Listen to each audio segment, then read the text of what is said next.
am Jesse Ammett, host of Valley News Now. The Grand Forks National Weather Service of Grand Forks is bringing us a flood update.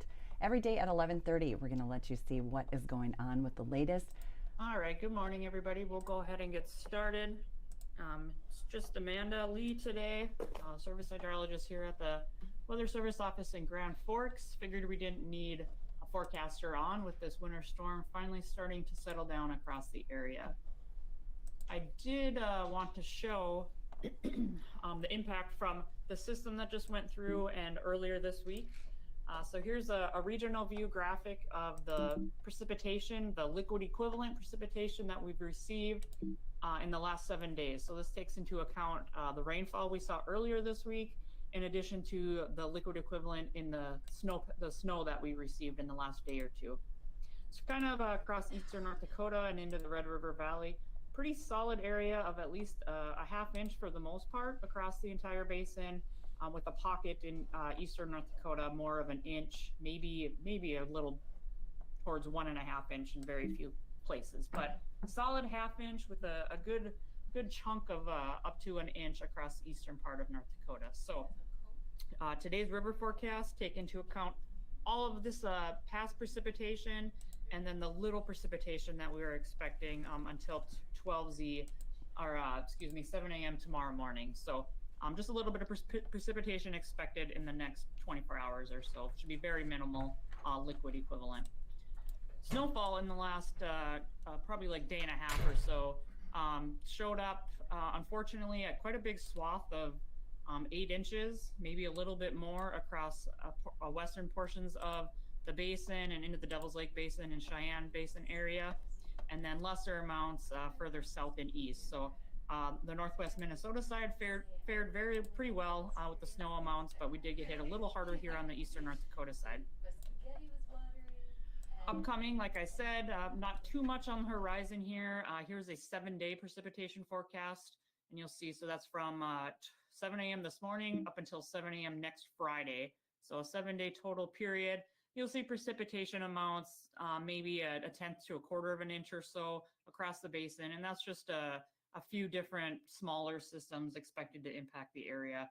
Nothing large looming on the horizon as of now that we are concerned about in the next 7 days. Temperature-wise, very cold again this weekend. Still well below average, a good 20-25 degrees below average for our high temperatures this time of year. So we do expect that new snow that fell, that snowpack will probably stick around for a little bit before things really get melting. So kind of looking at temperatures, high temperatures to get above freezing again in the early portion of next week. And then by mid to late week, pushing those low temperatures above freezing too. So it might take a little while to really get this melt going. So, but the good news is that it won't be very rapid. Should be pretty slow going to get rid of this new snowpack that we have out there. So overall, not too much for impacts to the rivers, but we will see a little bit of the potential for re-rises at some locations. We'll cover that in a minute here. Looking a little further out past that 1 week period, more into the very end of April and beginning of May, below normal temperatures to continue and below normal precipitation. So maybe we'll quiet down a little bit as we get into early May. And then looking at May as a whole, below normal temperatures to continue. Still going to be a while before we really get into spring, it seems like, and maybe even before we get into the June summer timeframe. No real strong signal either way for above, below, or normal precipitation. So that's all I was going to show slide-wise, just kind of get a recap of what's occurred this week and what we have upcoming in the next week. For rivers-wise, let me refresh here and see what we got going on here. The Upper Cheyenne still looking pretty good. Things are going well with releases at Bald Hill. Lisbon just sitting at above their action stage, not expected to get into that flood stage. And you will see at the end of that 7-day period, this little bit of re-rise, and that's due to the snow that we have on the ground right now, and we expect to melt next week and slowly make its way into the river system. Same thing at Kindred, still expecting to peak just at probably around moderate flood stage, kind of hover around there, and then might see a little bit of a re-rise again as the snow melts. West Fargo a little later to get all of that water there.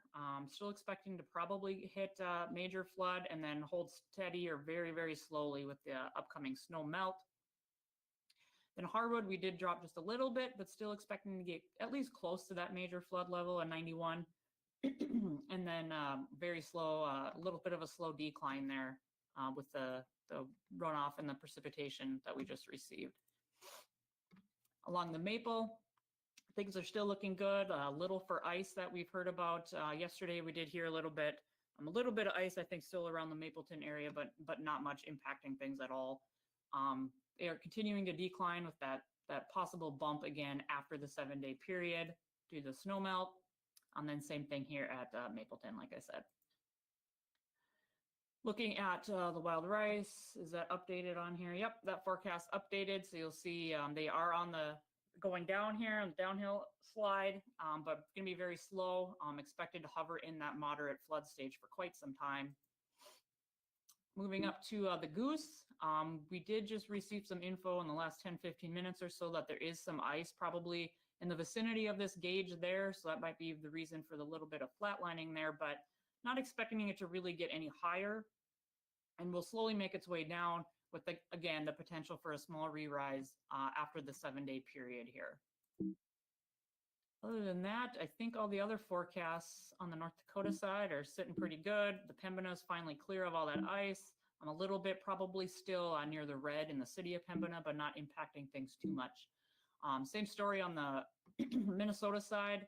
Things have been pretty tame over there. They did not receive as much snowfall or precipitation overall in the last 5 days or so. So expecting things to continue to fall there. Hendrum there still hovering above moderate flood stage and will be a slow decline as things along the red continue to move through. I do want to mention Climax. The forecast for that I think just came out. Nope, that one's not still out yet. Still looking at rising a little bit there, and this is all due to backwater from the red. So that's what we're looking at going on there. Everywhere else, I think on the Minnesota side is sitting pretty good. Alvarado looks like it finally crested and still on its way down. Did just drop below flood stage a while ago. Hallock on its way down, maybe a little bit of hanging out at action level or so due to the precipitation that we did receive, but no big re-rise is expected for the most part on the Minnesota side. Looking at the red itself, I know for sure I've got the Southern Basin forecast in. So Wahpeton here, dealing with the releases out of White Rock and such, have been incorporated, kind of keeping things hovering in flood stage for a while there. Up at Hickson, kind of the same thing there, but below their action stage. And then at Fargo, did lower things just a little bit more down to 31 feet.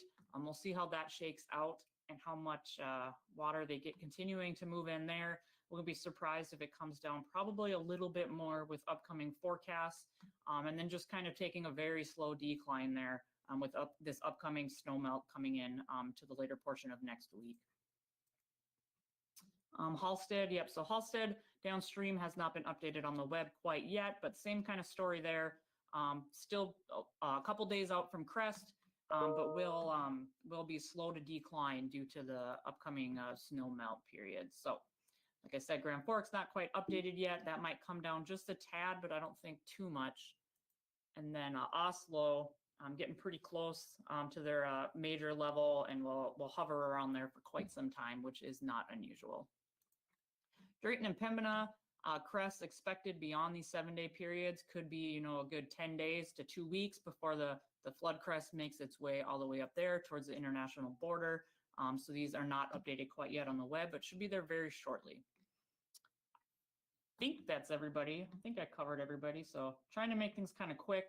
I will mention right now, with all this precipitation behind us and all the stuff that has fallen now incorporated into today's river forecast, we are going to go ahead and skip doing webinar briefings tomorrow and Sunday, just to give everybody some kind of a little bit of a break, as things seem pretty stable right now with the forecast and nothing expected to change dramatically in the next couple of days.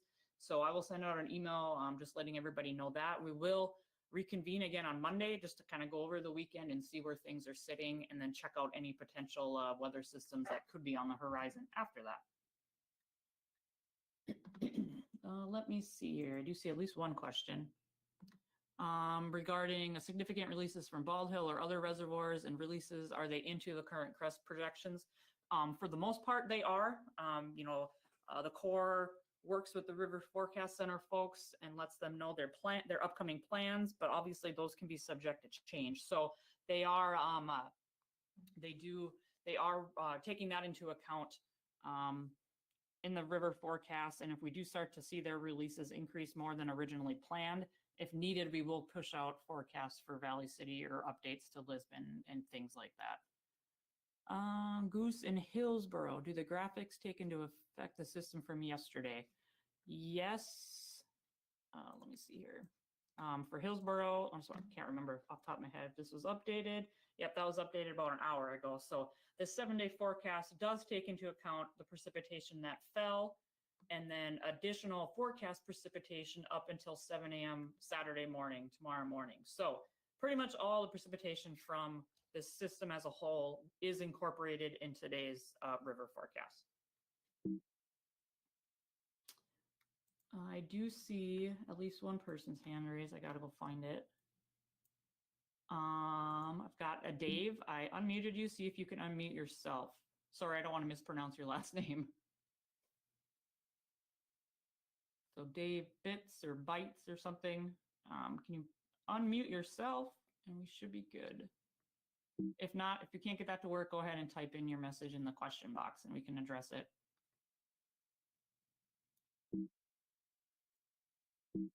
Other than that, I do not think I see any other hands raised. I got another question here. Take a look at Crookston. Sorry about that. I think I did not show Crookston.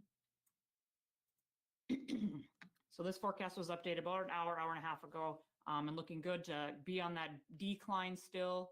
Right now they're sitting at in action stage, and that will continue to go down. And then early to mid next week, we'll kind of hover at the current levels they're at due to the snow melt and precipitation and stuff. So nothing major expected there at this point.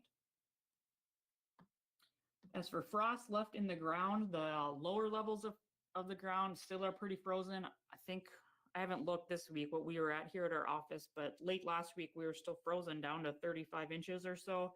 But the top layer, I think we were thawed out to at least 10 inches. So that's where a lot of water was going into that top 10 inches. And then through this week, definitely probably it thawed down even further. So frost, for the most part, is pretty much out of the question here.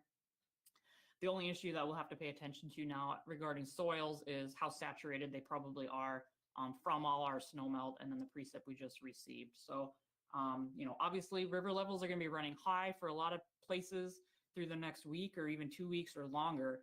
So future precipitation as we head into May will still have to be considered and still watched, especially as we get closer to May, the chances for heavy precipitation or even thunderstorms increases since we're getting so late into the season. So we will have to continue to watch any precipitation and heavy rainfall chances with things falling on top of elevated river levels.